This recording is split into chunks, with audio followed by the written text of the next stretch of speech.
So this is a Wojak meme from 12 years ago, and it's really interesting to me because it demonstrates something about the way that community gets formed on the internet and the way that identities are expressed. He's on a desktop computer, so it's a while back, and it mostly circulated on 4chan and places similar to that.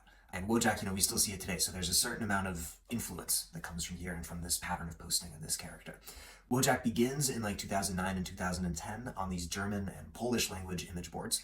We don't know the person who originally made Wojak. It's like the person who originally made Bitcoin. It's one of these mysteries that are lost to the sands of time. But what we do know about Wojak is that he's, at least in the early 2010s, he's male, he's alone, and he's not like crying, but he's sad. And so one of the first formats that we see Wojak used in, which is, again, like 12 years old and still gets used today, is the one where he's standing alone in the corner at the party and other people are dancing. Another early use of Wojak is sort of as a mass self-portrait for 4chan. Country Feels, the meme I want to talk about in this video, is kind of in that tradition in that it's a mass self-portrait of people on 4chan. There's one thing that stays the same throughout all the postings, and there's one thing that changes.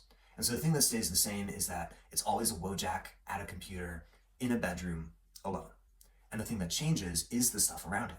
And the stuff around him is all recognizable symbols of different countries or different cultures. So like here, you have this French Wojak, he has a French flag, picture of Charles de Gaulle, there's a baguette underneath the picture of de Gaulle, there's a glass of wine, out the window there's the Eiffel Tower, it's a gray stormy sky. Over here you have a Russian Wojak, this one has a carpet on the wall and a sort of a view of a Russian landscape out the window. And sort of the pattern that starts to emerge across these postings is like, there's kind of like a game of like guess the country, but then there's also, it feels like sort of two different types of post that emerge. The first one is like this Brazilian one where, it's a picture of a guy in a jersey, there's a picture of Lula on the wall.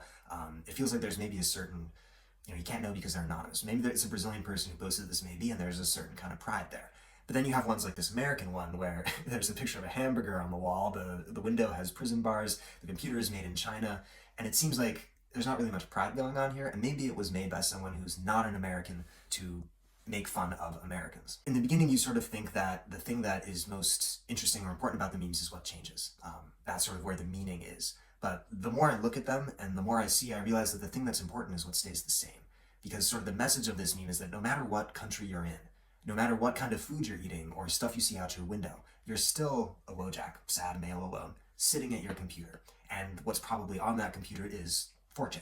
4chan is not a country, but it is a place where political movements get born and where sort of lifestyle movements get born. All of these platforms are places like that. We develop relationships on these platforms. We develop, specific types of words that we talk to each other with. And it's not at all like a national culture, but there is something in it that does give people that sense of identity.